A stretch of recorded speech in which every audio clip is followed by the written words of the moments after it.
are you? And where are you going? What do you want?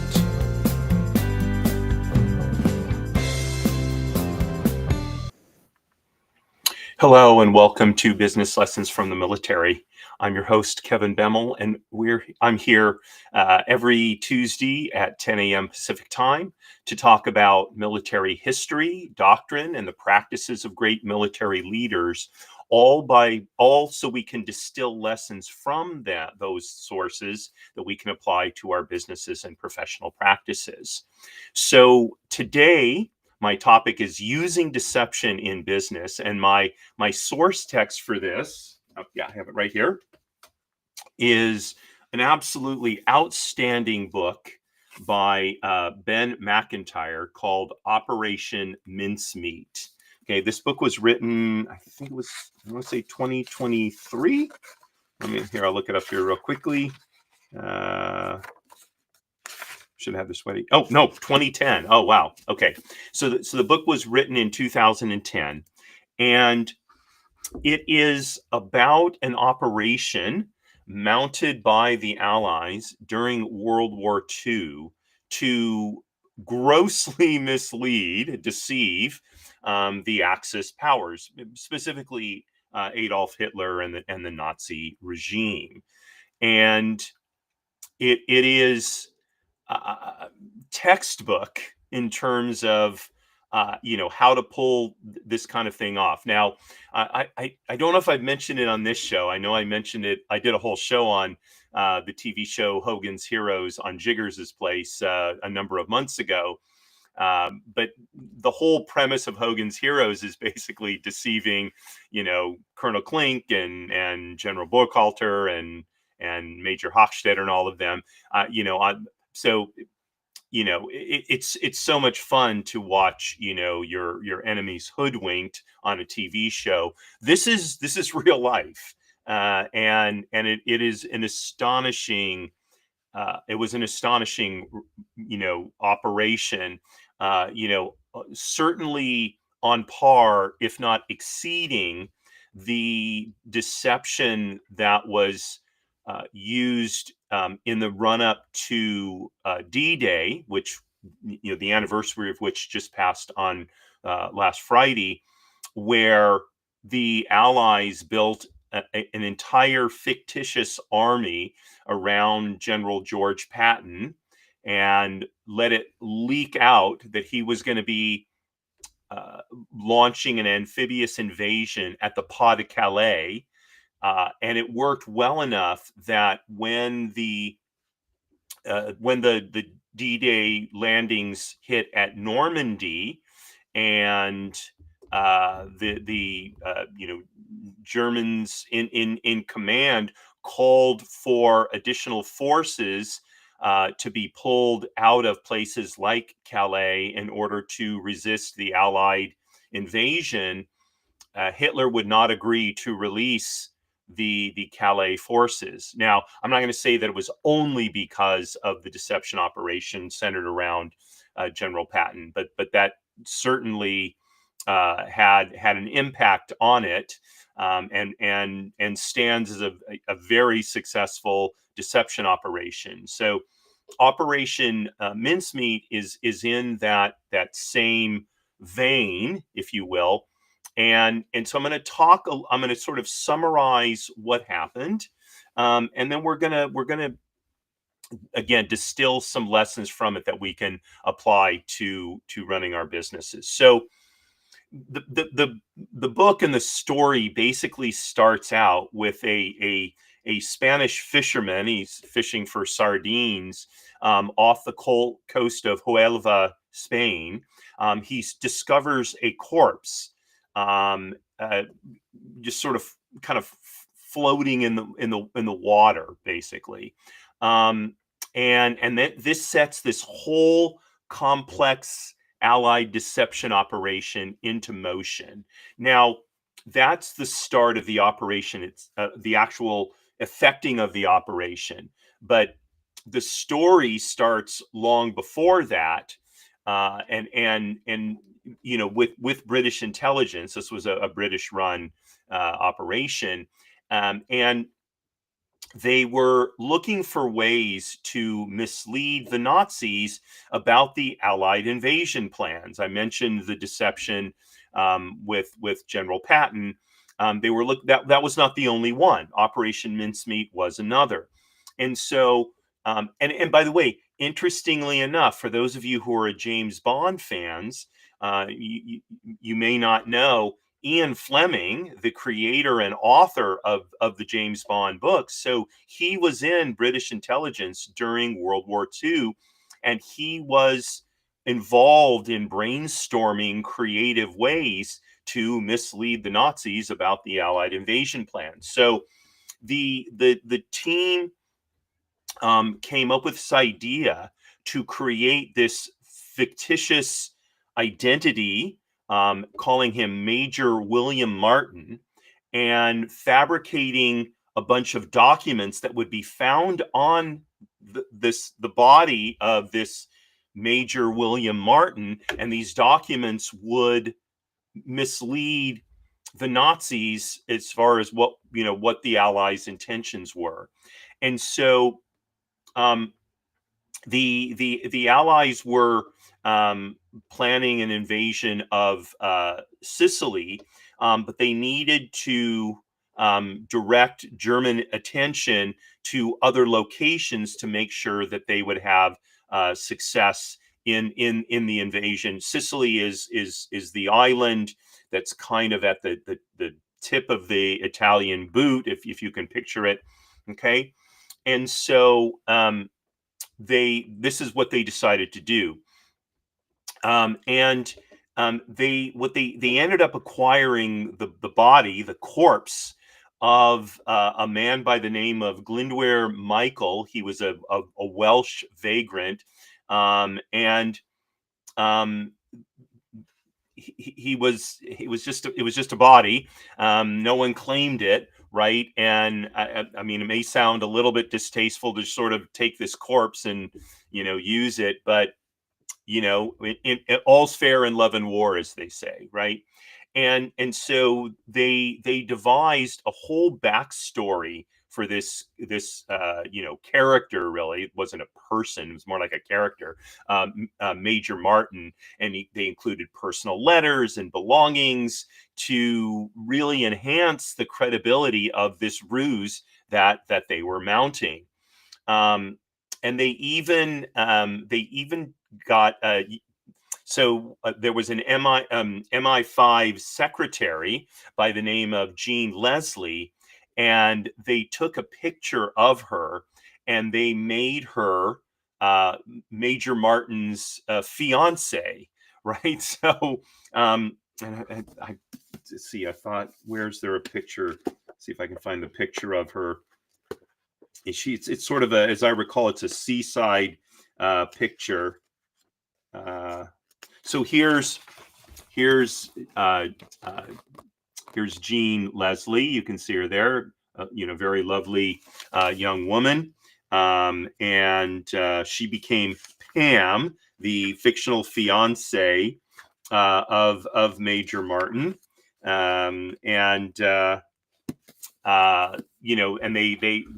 had a picture of her on the body, that this corpse that they turned into Major Martin, I believe, when he was found.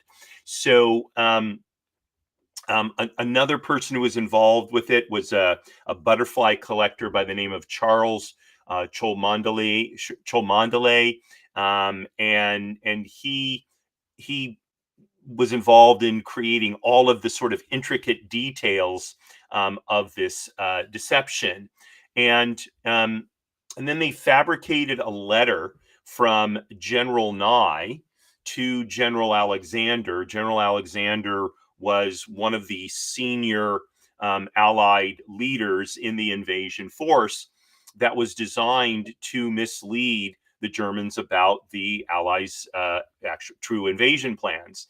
And so then the book introduces a double agent whose actions essentially inadvertently support the deception of Operation Mincemeat, and so there's it's just an amazing sort of confluence of events, and I'm not going to go through all the details. You'll want to read the book, but basically the body, the corpse that they used, as Major Martin. He was transported above the HMS Seraph, a submarine, and he was released off the Spanish coast. And then the Spanish authorities discover the body, and they begin investigating it. And German intelligence gets involved, and the Spanish officials involved, they get a hold of all the documents that were on the body of this corpse. They were, of course, all forged, and they pass them along to German intelligence. And a German agent by the name of Adolf Klaus and an Abwehr officer. The Abwehr was one of the German intelligence agencies. They were a big competitor of the Gestapo, and so they basically they validated all of this deceptive information, thinking it was true, right? And and so it sort of made its way into German military plans, and they ended up relocating forces to defend against this fake invasion based on the Major Martin's corpse, and pulling them away from Sicily, and as a result, when the Allies launched Operation Husky, which was the invasion after the invasion of North Africa. So the first American combat action in World War II was Operation Torch, the invasion of North Africa. The follow-on action was Operation Husky, the invasion of Sicily. And so that invasion went more smoothly, in part because of Operation Mincemeat and the pulling out of some of the German forces on Sicily to defend against this fake invasion, right? And so one of the results of this was British intelligence. Of course, they monitored how well did this work, and they saw that this deception strategy was very effective. And so it became you know a part of overall British strategy to mount these kinds of deception operations, and including, as I mentioned at the beginning, the deception operation surrounding Patton on D-Day. So post-war, details of Operation Mincemeat were disclosed to the public. At that point, of course, there was no reason not to, and it really highlighted the unbelievable ingenuity of MI5. And as I understand, the British intelligence, MI5 deals with foreign intelligence, and MI6 is intelligence internal to Great Britain. So it really is an amazing story. And when we're so used to thinking that everything we hear is either true or false. And the reality is a lot of what we hear is probably at least somewhat ambiguous. And so we need to make an assessment of, is the information that we've gotten, is it true? Is it mostly true? Is it false or mostly false? Is it too difficult to make a call as to the truth of it, right? And that's not just in a war or combat situation like this. This is in all aspects of our lives, in our personal lives. We hear something about a friend, and gosh, is this true, right? And if we if we accept everything we hear as true, sometimes we find out afterwards, oh my gosh, it turned out to be not true at all, and wow, and now a relationship has been damaged, because we accepted some information that we should not have, right? So the ambiguity of data is a problem, right? And but it's kind of a two-edged sword in that if we're the source of the data, then to a large extent we know the level of veracity of that data, and so we have an ability to use that against our opponents. Now, let me just say, um, flat out lying, of course, is typically speaking not a good thing. Okay, now certainly in I don't encourage lying in personal and business relationships and matters. Now, having said that, it's not an absolute. There are times when it we're probably required to lie, rather than let somebody be harmed. So for example, if somebody is in a very delicate or vulnerable emotional state, and uh, we find out that someone they love very deeply or very close to was hurt, we probably don't want to go tell them that that person is hurt, because it could so badly damage them they might never recover from it. So if they were to ask, um, let's say that there was, God forbid, a parent and a child in an automobile accident. The parent is very badly hurt, and the child was killed. The parent may at some point say, what happened to my child? It may not be the right decision to say, oh, well, I'm sorry to tell you this, but your child died. Say, well, we're doing the best we can for your child. Now, that's not a flat out lie. You're just not directly answering the question, you're avoiding it. But that may be better for the person's emotional well-being at the moment, and they need to recover more before they could absorb the knowledge that their child was killed in the accident, right? So this may sound strange coming from somebody who is a military chaplain, has ordination and all of that, and look, every value needs to be applied appropriately for the situation. And I think that the part of the Hippocratic Oath, right, do no harm, is applicable to us, to all of us in general. We need to be careful about how we wield the truth. There are people who love to use the truth as a club, like something to bang people with, to harm them as much as they can. Having said that, to just baldly lie, uh, without some kind of very sound justification that it really is for the well-being of the person, like the example I gave with the parent and child, not the right thing to do. So when we talk about using deception in a business context, I think we have to be, very careful about how we do that, right? Because um, business is not war, right? One of the premise of this show is that although we are applying and adapting military principles into business, war is an existential enterprise, business is not, and it should not be treated that way. However, there is a difference between outright lying and creating a situation where people make assumptions that turn out to be wrong.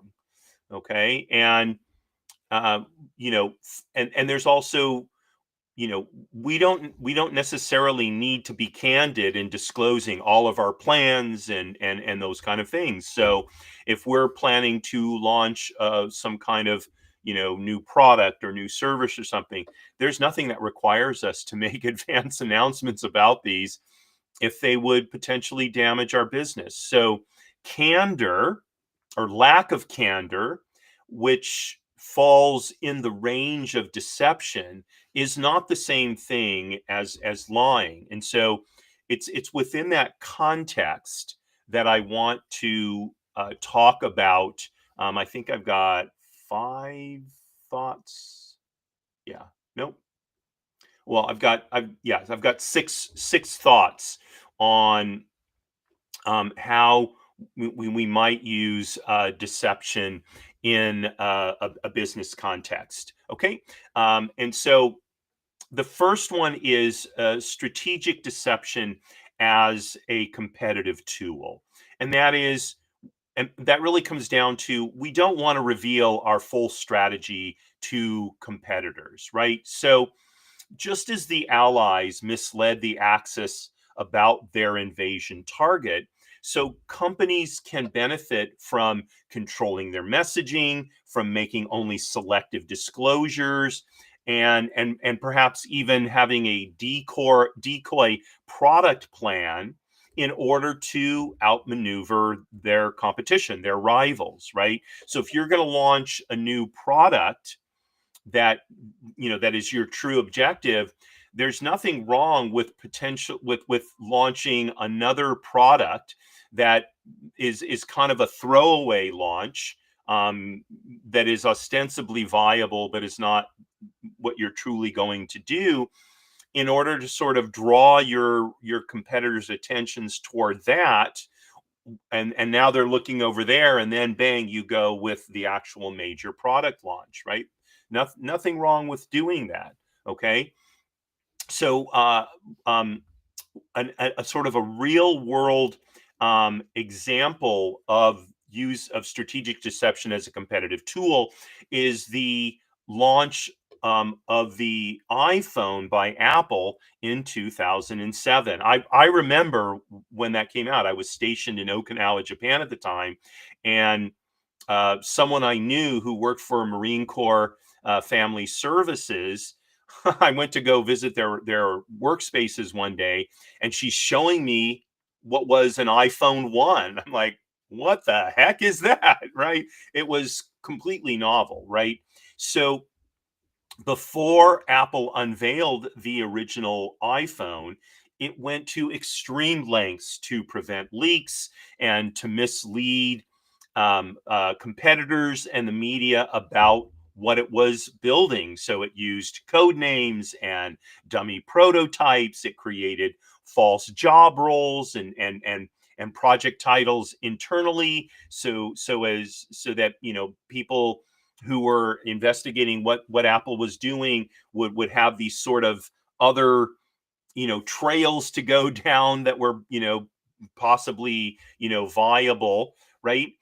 And multiple teams were working on unrelated projects rather than on an iPhone, and so it made it more difficult for competitors and the media to really know what was Apple actually up to. And that was instrumental in the iPhone making such a big splash when it came out in 2007.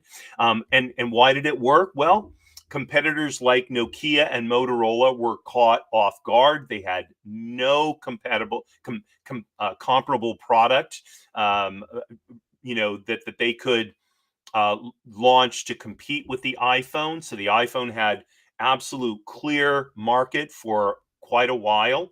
Okay, number one. Number two, Apple controlled the narrative and the surprise, and they absolutely dominated the headlines and garnered unbelievable public interest. And then finally, the secrecy also built anticipation. So um, people knew what a creative guy Steve Jobs was, and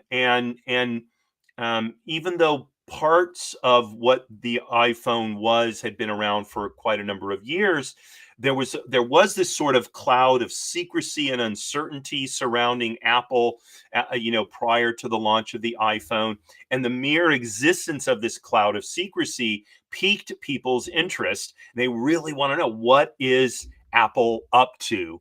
And so this strategic use of deception was instrumental in the successful launch of the iPhone. America is a maritime nation. Our freedom and security depend on strong sea services. The Beverly Hills Council of the Navy League stands with our Navy, Marine Corps, Coast Guard, and Merchant Marine through community support, education, and advocacy. For over 120 years, Americans of all walks of life have heeded our call. No prior military service is required to join our mission. The Beverly Hills Council of the Navy League of the United States. Help us support those who serve at sea. Visit NavyLeague.org. Okay, so I'm talking about the book, Operation Mincemeat, one of the most successful deception operations in World War II. It was done to support the Operation Husky, the invasion of Sicily. And I'm talking about how we can apply lessons from Operation Mincemeat to our businesses. So I just talked about the idea of strategic deception as a competitive tool, and using the example of Apple's launch of the iPhone in 2007. Okay, so that's one lesson we can certainly take from Operation Mincemeat. That's the obvious lesson, right? Another lesson is that risk is inevitable, but it can be managed, right? So an invasion, a military invasion, the invasion of Sicily, there was risk to it. Transporting soldiers across the Mediterranean Sea, doing an amphibious landing on Sicily against German and Italian forces, and the uncertainty of the conditions they're going to find. Even the best intelligence is not going to remove the uncertainty and the chances that an operation will be hampered because something happens that wasn't anticipated, and now it needs to be dealt with there on the spot, right? And so Operation Mincemeat was risky as well. It involved a lot of people, any one of whom could have leaked something. And in the end, there was, a lot of resources spent and collected and used in mounting this operation, even though it was just, one body, dumped off the coast of Spain. And in the end, it could have been, look, the body could have sunk and never been found. The body could have been found, and the Spanish could have just said, oh, it's just some guy who fell off a boat and buried it, and that would have been the end of it. They could have never, informed the German officials, or the German officials, the Adler, the Abwehr, etc., might have determined that in fact this was a ruse. This wasn't a genuine invasion plan, right? Lots and lots of risk, but despite the risk, taking the chance, what was to be gained by Operation Mincemeat was so important. It was worth taking this calculated risk on the chance that it would succeed. So, in a business setting, look, sometimes we want to launch a new initiative. Let's say there's risk in that, right? I've talked about the whole new Coke debacle, right? Where Coke felt like, in order to maintain its lead in the cola wars, it needed to shift the taste of its product closer to Pepsi, right?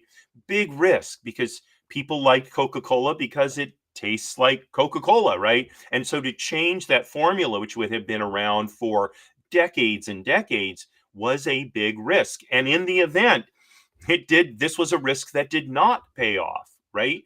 Now, one could argue Coke never should have done that. On the other hand, look, they took a risk. Okay, it didn't pay off. They recovered from it, and Coke still remains the number one cola, right? So I think it's a mistake in business to decide that that we should never take any risk. What we want to do is take calculated risks, knowing that sometimes they will work out and sometimes they won't pay off.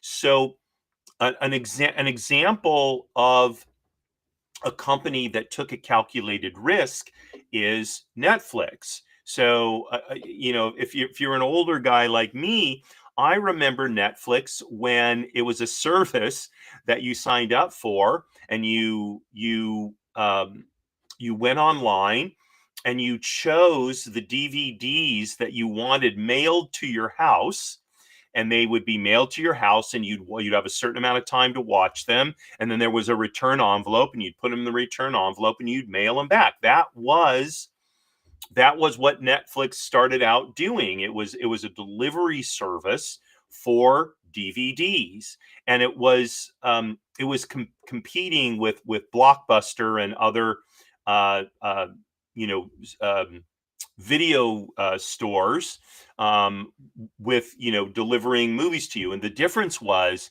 Netflix had a much larger selection than any Blockbuster could hope to have, right? And so that was initially their competitive advantage. um, but at one point, Netflix decided that they needed to shift from a DVD delivery service to a streaming service, and they were in many ways really ahead of their time. So, um, internet speeds were oftentimes too slow for high quality streaming. Nonetheless, Netflix invested heavily in building a streaming platform, knowing that it might alienate their existing customers, and cannibalize, their DVD by mail business. And this was a risk that was by no means sure to pay off. And I remember, I even back then, I read the Wall Street Journal on a daily basis. There was a lot of, sort of gnashing of teeth over what is Netflix doing. Oh my gosh, they're crazy, blah blah blah blah blah, right? In the event, Netflix is the biggest streaming service in the world, right? I think Disney Plus is number two, but Netflix is the biggest.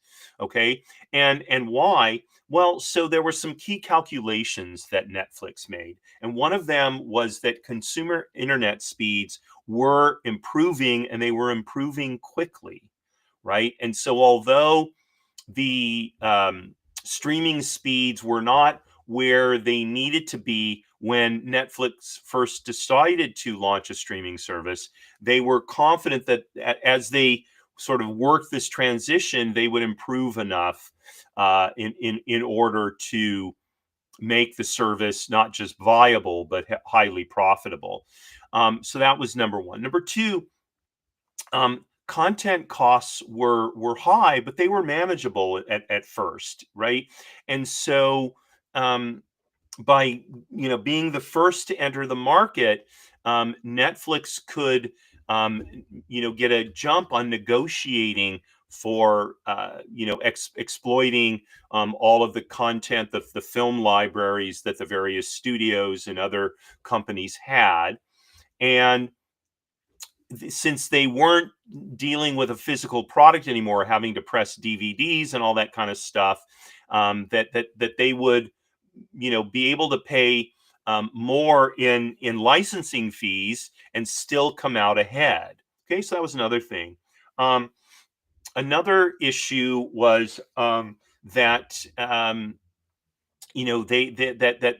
competitor, by being the first in, competitors were slow to adopt to this new reality. And in fact, Blockbuster, they tried, but they manifestly failed in competing with Netflix. Cable networks tried as well. But back then, cable networks were like linear TV. They had their regular schedules, as they still do, and so they couldn't. They also found it hard to compete with the idea that Netflix was a service where people could go and watch whatever it was they wanted to watch whenever it was they wanted to watch it.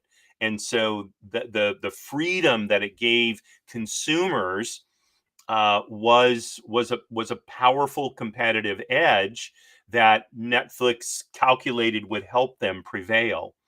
And then they figured that they had very strong brand loyalty. People really liked Netflix. I know, again, I was an early user of Netflix. I thought it was a really cool service.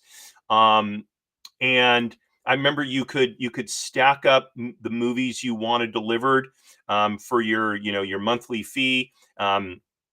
In your watch list, I think it was, and so I loved old movies, and so I would get my old movie and watch it and send it back, and the next one would come out, and I would just continually add new movies to my list. It was really cool, right? So they had brand loyalty, and they also had the subscription infrastructure from their DVD by mail business, and so they were relying on being able to convert that into streaming services. So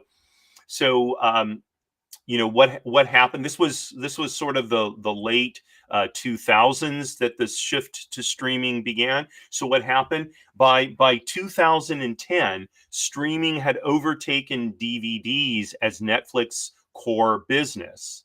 Right? I mean, it really was amazing, and it was a heck of a risk that they took that ended up paying off.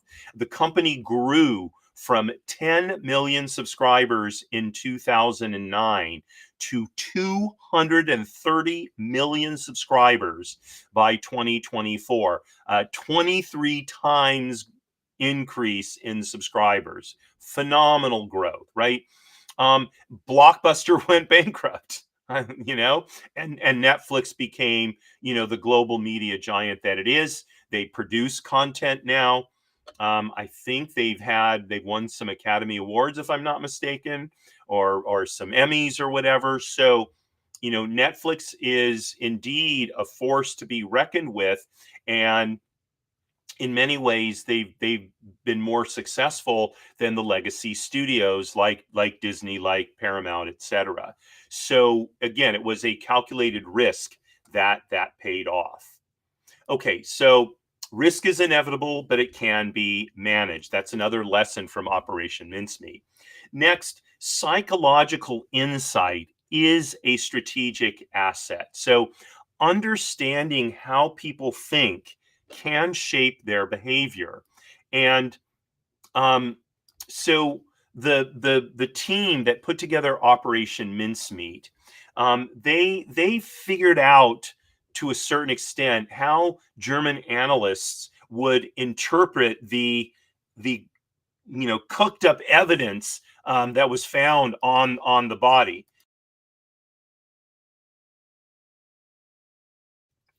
Excuse me. So by having insight into the psychology of the Abwehr analysts, etc., they were able to design Operation Mincemeat in a way that would be most enticing for these German analysts to buy into, right?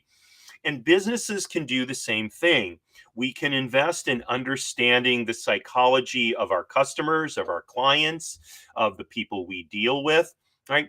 One of the things that I spend quite a bit of time on discussing with my various colleagues is the mindset and perspective of the judges before whom we appear, and how trying to get some insight into why do they make the decisions they make, what is their basis for doing so, and how can we tailor our presentations to them in order to get the outcome that we're looking to get, right? um, and it's a psychological exercise, right? But these conversations are well worthwhile, and it is one of the fascinating parts of my business is to have those conversations, and oftentimes they lead to steps that we can take that will potentially dramatically increase the effectiveness of what we're doing on an estate, or for the heirs of the estate, etc. Okay, so another business application of this, a well-known one, was Amazon. Of course, the originally the online bookstore.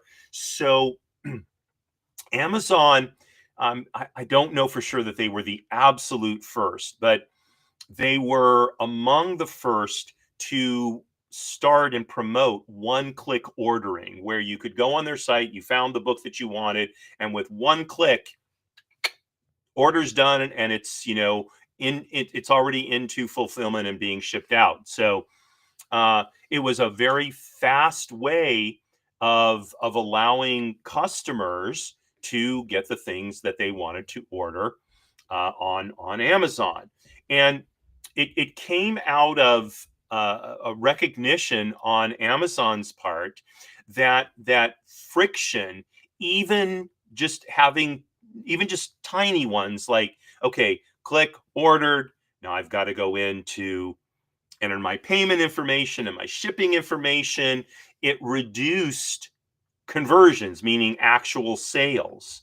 So if people could set up their payment information and shipping information once, and then anytime they wanted to buy something, all they had to do was click, and it was the sale was done, that increased the actual orders that were made on Amazon. And it makes sense, right? Because if you've got to go through 3 or 4 steps before an order is actually placed, that's 3 or 4 times one can think, do I really want to buy this? Okay, now you may argue it's one click is not good because it encourages impulse buying. I wouldn't necessarily disagree with you on that, but we're talking about how we can climb into our customers and clients' psychology to improve the performance of our business, right?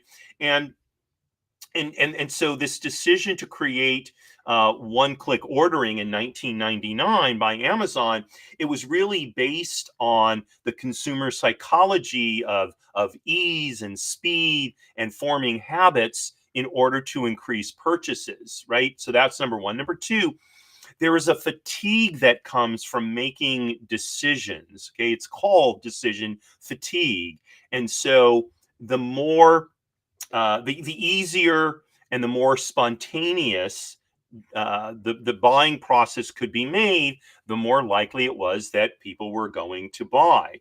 Okay, and Amazon patented the feature, okay, blocking competitors from it.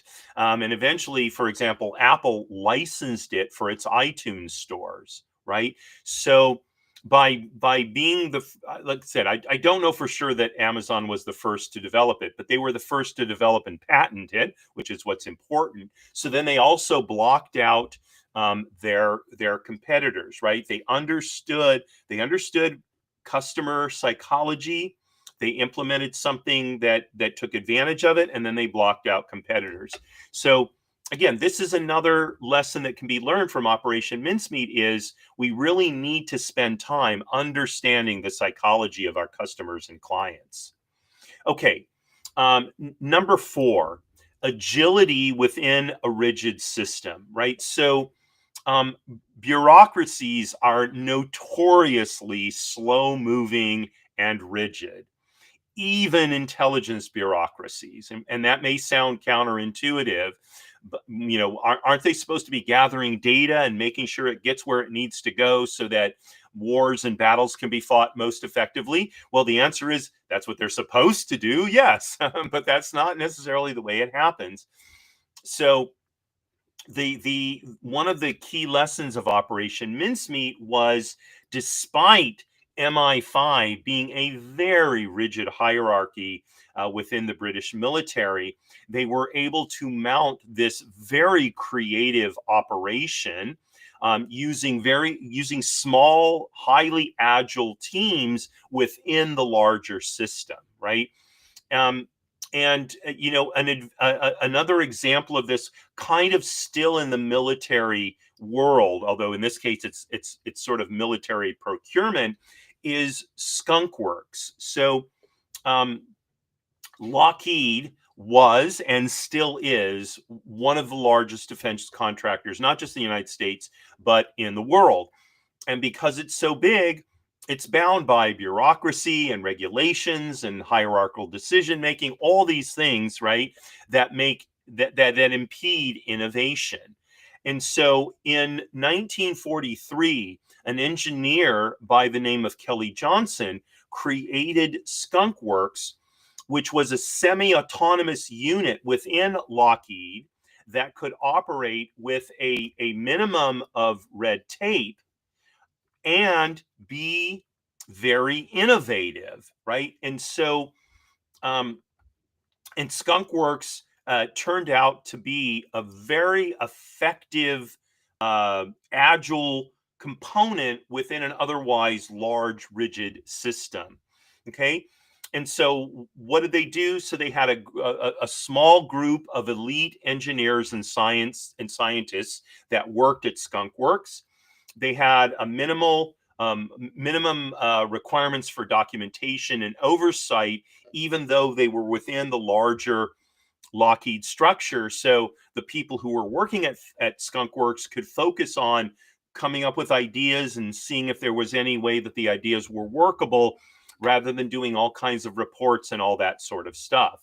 And then they believed in fast iteration and secrecy and freedom to challenge conventional thinking, conventional processes, conventional approaches to the development of Lockheed was a military aircraft manufacturer, so to military aircraft. So what are some of the key achievements of Skunk Works? Well, it designed the U-2 in 8 months under budget. The U-2 was a type of spy plane. I mean, it's unheard of for such a complex aircraft to be designed and built in 8 months. It could never happen today, not a chance. And for it to happen under budget, again, it just would not happen. If you've been following the news with the building of the 747 for the president to be designated as Air Force One, right? The contracts were originally let back when President Trump was in office the first time. Here it is, 8 years, almost 8 years later, and they're not even close to being done. They're wildly over budget, and the actual structure of the aircraft is nothing new. Of course, it's all the avionics and all the high tech electronics in it. I mean, 8 months, forget it. 8 years, it hasn't been enough to do it, right? Skunk Works got the YouTube done in 8 months. And another famous spy plane, the SR-71 Blackbird, which is still the fastest ever air-breathing aircraft. It was designed and built or developed in 20 months. Okay, so not even 2 years. Again, that's an enormous achievement, especially within the hidebound, bureaucratic, nature of military procurement. So, um, the SR-71, and for that matter, the U-2, they were really game-changing aircraft with respect to surveilling the Soviet Union, and they really altered geopolitical dynamics, right? And so Skunk Works was enormously successful, as being this agile unit within a very structured, bureaucratic, large organization, Lockheed, right? So we may have a company that is very highly bureaucratic. Maybe we have a healthcare business where there's a lot of regulation, right? That doesn't prevent us from developing something inside of it that's smaller, that works without most of the constraints, and that can innovate uh, much more quickly for the good of our business. Okay, so that was number 4. Number 5, ethics and manipulation. So I talked about this a little bit at the beginning of the show, and that is manipulation can serve noble ends, but it does have to be handled responsibly. So, the use of the corpse, it did raise moral questions. At the time, there were people who thought this is not the right thing to do. It's not. It's not right to essentially deface the dead body of a human being in this way. But in the end, the lives that would be saved in the invasion of Sicily overrode the concern about the potential defacing or improper treatment of a corpse. That was the decision they made. I wouldn't second guess that decision. I'm sure that the soldiers who did not get killed on Sicily were glad that was the decision. So in a business context, we really need to be careful about how we use deception and make sure that we're doing so ethically and in a way that's not going to backfire and uh, uh, cause our business to be looked at in a bad way. Um, and so, we need to be aware that there's a difference between legal and moral. And just because something is legal does not mean that it's moral. So the example that I'll cite for this is Facebook did an emotional contagion study in 2014, where they secretly altered the news feeds of nearly 700,000 users to study whether positive or negative content influenced the emotional expressions of these users in their own posts. And they found out that the more users were exposed to negative content, they were slightly more likely to post negative material themselves, and vice versa with respect to the positive, right? And now, was this a case of manipulation used for a noble goal? Well, you know, uh, I assume Facebook thought so. Okay. But the users were but there was no informed consent, so the users didn't know they were part of the study. And so when it became known that Facebook had done this, they faced a widespread backlash in the media and in academia. They were Facebook was criticized for violating informed consent and for manipulating users without their permission, and the incident fostered a broader mistrust of so-called big tech, for doing this and being so opaque about it, right? And so this is where I think we need to be very, very careful about how we use deception, and it really, I think, in business, maybe decoy and secrecy are fine, but outright deception is probably not. I shouldn't say probably not. It's not the right way to go. Okay, now if you're dealing with something that involves national security, okay, that's a separate issue. But in general, just lying to the public, our customers and clients, not the right way to go. Decoying them, being secretive, yeah, okay, for sure. But outright deception, not a good idea. And then finally, Operation Mincemeat teaches us to measure impact by results, not activity, right? And so in the end, mincemeat should be judged, although it's a fascinating story, as I've said a number of times now, and a highly complex plan. The real merit or not of mincemeat was, did it work? Did it help? right?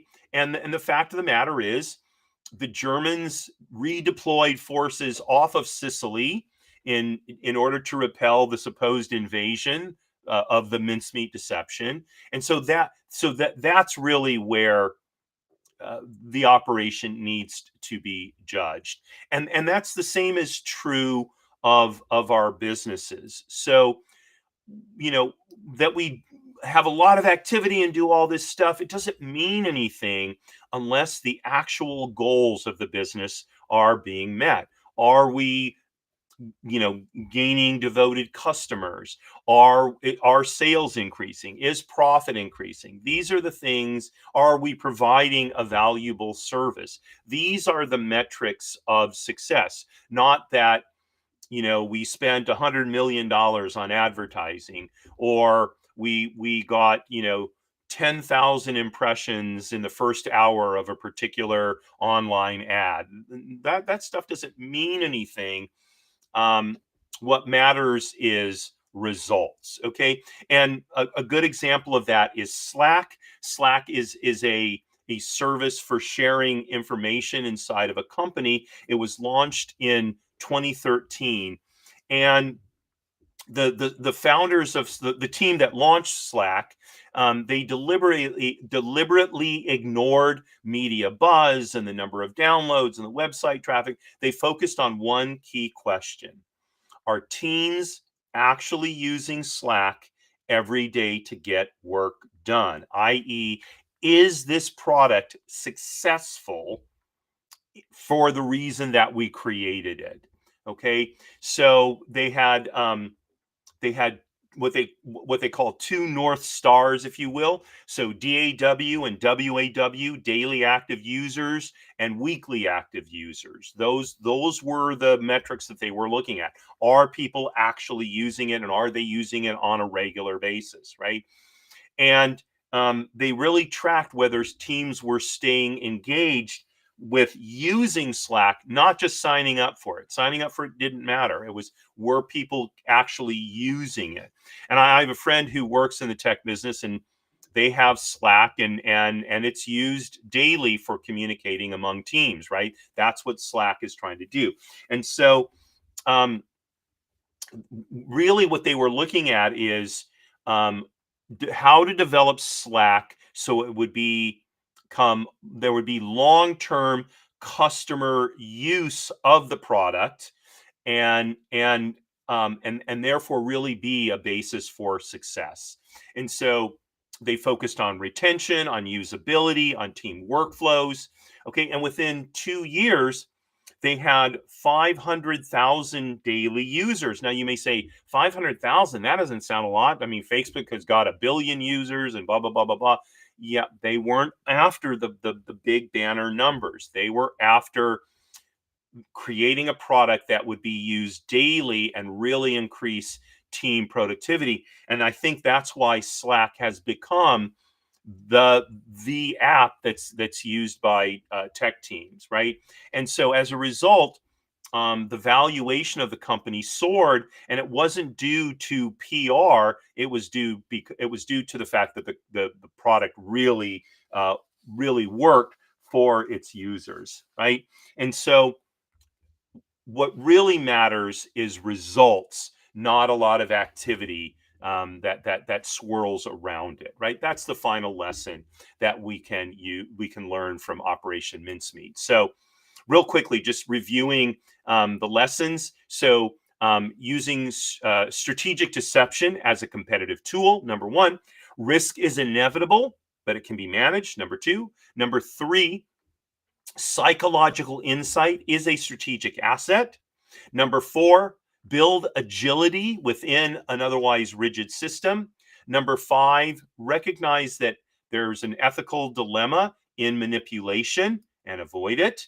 And number six, measure impact by results, not activity. So I thank you very much for joining me on this episode of Business Lessons from the Military, especially my live viewers. And tomorrow at 10 a.m. Pacific time is my show, my show, People Making Money. We're going to talk about how you can learn to start a business, right? And you may think, oh, I'm just going to go out and get an MBA. No, probably not the right way to go. We're going to talk about that tomorrow again, Wednesday at 10 a.m. Pacific time on People Making Money. And then next week on Monday at 10 a.m. Pacific time is my show, Trust and Estates Weekly. And my guest is going to be Chris Johnson, and Chris is going to talk about some stories from court. We're going to have a little kind of like a Sea Stories Day on Trust and Estates Weekly next week, and then a week from today we'll be back for the next edition of Business Lessons from the Military. By the way, next week on Thursday at 5 p.m. is my every other week show, Jiggers' Place. So please consider joining me for a cocktail and a discussion about something that does not have to do with our financial and business lives. So again, thanks so much for joining me. Deeply appreciated. Wishing you a wonderful rest of the day. And signing off as I always do, Marie, darling, you are my belle. Courage at all times, my friend.